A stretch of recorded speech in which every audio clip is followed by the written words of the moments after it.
Hello അസ്സലാമു അലൈക്കും. എല്ലാവർക്കും സാറാസ് വ്ലോഗ്സിൻ്റെ പുതിയൊരു വീഡിയോയിലേക്ക് സ്വാഗതം. ഇന്ന് നമ്മൾ ഉണ്ടാക്കാൻ പോകുന്നത് ഇതുവരെയും അങ്ങനെ ട്രൈ ചെയ്ത് നോക്കിയിട്ടില്ലാത്ത ഒരു ചിക്കൻ റെസിപ്പിയാണ്.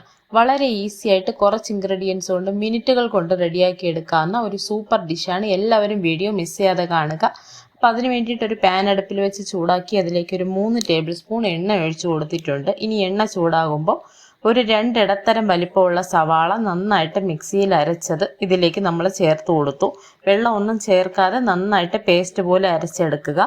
ഇനി നമുക്കിതിനെ ഇതിൽ നന്നായിട്ടൊന്ന് വഴറ്റിയെടുക്കണം. പച്ച സവാള അരച്ചെടുത്തതുകൊണ്ട് കുറച്ച് സമയം അതിൻ്റെ പച്ചമണമൊക്കെ ഒന്ന് മാറുന്നത് വരെ നന്നായിട്ടൊന്ന് വഴറ്റി കൊടുക്കണം. കുറച്ച് സമയവും കുറച്ച് ഇൻഗ്രീഡിയൻസും കൊണ്ട് ഈസി ആയിട്ട് റെസിപ്പി എന്ന് പറയുമ്പോൾ വെറുതെ പറയുന്നതല്ലെന്ന് നിങ്ങൾ ഈ റെസിപ്പി കാണുമ്പോൾ നിങ്ങൾക്ക് എന്തായാലും മനസ്സിലാവും. അപ്പോൾ ഇതിലേക്ക് ഞാനൊരു table spoon ginger garlic paste ചേർത്ത് കൊടുക്കുന്നുണ്ട്.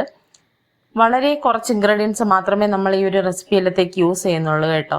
അപ്പം നിങ്ങൾ ഈ പുറത്തുനിന്ന് പോലും നിങ്ങൾക്ക് ഈ ഒരു റെസിപ്പി കഴിച്ചിട്ടുണ്ടാവില്ല. ഇതിപ്പോൾ ഈ ഒരു റെസിപ്പി നമ്മൾ മലയാളത്തിൽ അങ്ങനെ അധികം ഞാൻ കണ്ടിട്ടുമില്ല വീഡിയോ. അപ്പം നിങ്ങൾ എല്ലാവരും ഇതൊന്ന് ട്രൈ ചെയ്ത് നോക്കുക.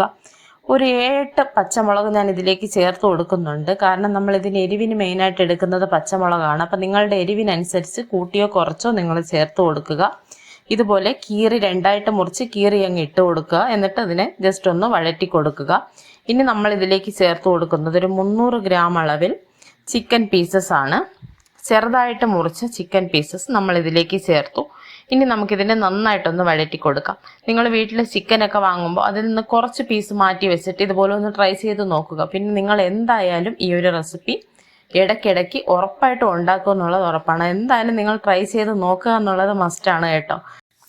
ഇതിലേക്ക് ഞാൻ 1 ടേബിൾ സ്പൂൺ കുരുമുളക് പൊടി ചേർത്തിട്ടുണ്ട്. അതുപോലെ തന്നെ ഒരു 1/4 ടീസ്പൂൺ ഗരം മസാല പൊടിയും ചേർത്ത് കൊടുക്കുന്നുണ്ട്.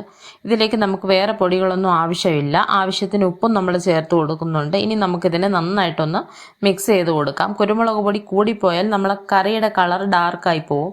നമ്മളെ കറി നല്ലൊരു ക്രീമി ആയിട്ടുള്ളൊരു കളറിൽ വേണം വരാനുള്ളത്. നമുക്കിതിനെ നന്നായിട്ടൊന്ന് ഇളക്കി കൊടുക്കാം. അതുകൊണ്ട് എരിവ് ബാലൻസ് ചെയ്യുന്നതിന് പച്ചമുളക് വേണമെങ്കിൽ നിങ്ങൾക്ക് കൂട്ടി ഉപയോഗിക്കാം. എന്നിട്ട് നമുക്കിതിനെ നന്നായിട്ടൊന്ന് മിക്സ് ചെയ്ത് കൊടുക്കാം. ലഞ്ച് ബോക്സിനകത്തേക്ക് വേണ്ടിയിട്ടും ഇനി നിങ്ങൾക്ക് ഈ ഒരു കറി ഈസി ആയിട്ട് ഉണ്ടാക്കിയെടുക്കാവുന്നതാണ്. അതുപോലെ രാത്രിയിലത്തെ ഡിന്നർ പാർട്ടികൾക്കും വീക്കെൻഡ്സിലും ഒക്കെ ട്രൈ ചെയ്യാൻ പറ്റിയ ഒരു കറിയാണ്. ഇനി ഇതിലേക്ക് നമ്മൾ ചേർത്ത് കൊടുക്കുന്നത് ഏകദേശം ഒരു 100 മില്ലിയോളം തൈര്, 1 കപ്പ് തൈര് ഞാൻ ഇതിലേക്ക് ചേർത്ത് കൊടുക്കുന്നുണ്ട്. ഇപ്പം തൈരിൻ്റെ അളവ് അങ്ങനെ കൃത്യം അങ്ങനെയൊന്നും ഇല്ല കേട്ടോ. നമ്മളിതിൽ ഗ്രേവിക്ക് വേണ്ടി വെള്ളമൊന്നും യൂസ് ചെയ്യുന്നില്ല. അപ്പം നിങ്ങൾക്ക് കുറച്ച് കൂടുതലോ കുറവോ ഒക്കെ ആയി എന്ന് പറഞ്ഞ് പ്രശ്നമൊന്നുമില്ല. ഇത് പുളിയില്ലാത്ത തൈരാണ് കേട്ടോ. അധികം പുളിയില്ലാത്ത തൈര് എടുക്കാനായിട്ട് ശ്രദ്ധിക്കുക. എന്നിട്ട് നമുക്കിതിനെ നന്നായിട്ടൊന്ന് മിക്സ് ചെയ്ത് കൊടുക്കാം. അപ്പം നമ്മളുടെ ചിക്കനിൽ നിന്ന് സ്വാഭാവികമായിട്ടുണ്ടാകുന്ന കുറച്ച് വെള്ളവും നമ്മളുടെ ഈ തൈരും ഒക്കെയാണ് നമ്മളുടെ ഗ്രേവിയുടെ ആ ഒരു ഗ്രേവി എന്ന് പറയുന്നത്. നമ്മൾ അഡീഷണലായിട്ട് വെള്ളം ചേർത്ത് കൊടുക്കുന്നില്ല. ഇനി നമുക്കിതിനെ അടച്ചു വെച്ച് നന്നായിട്ടൊന്ന് കുക്ക് ചെയ്തെടുക്കാം. ഈ ചിക്കൻ ഒന്ന് വേവുന്നതും ഇതൊക്കെ ഒന്ന് മിക്സ് ചെയ്യുന്നതായിട്ടുള്ളൊരു സമയം മാത്രമേ നമ്മളുടെ ഈ റെസിപ്പിക്ക് വേണ്ടിയിട്ട് ആവശ്യമുള്ളൂ.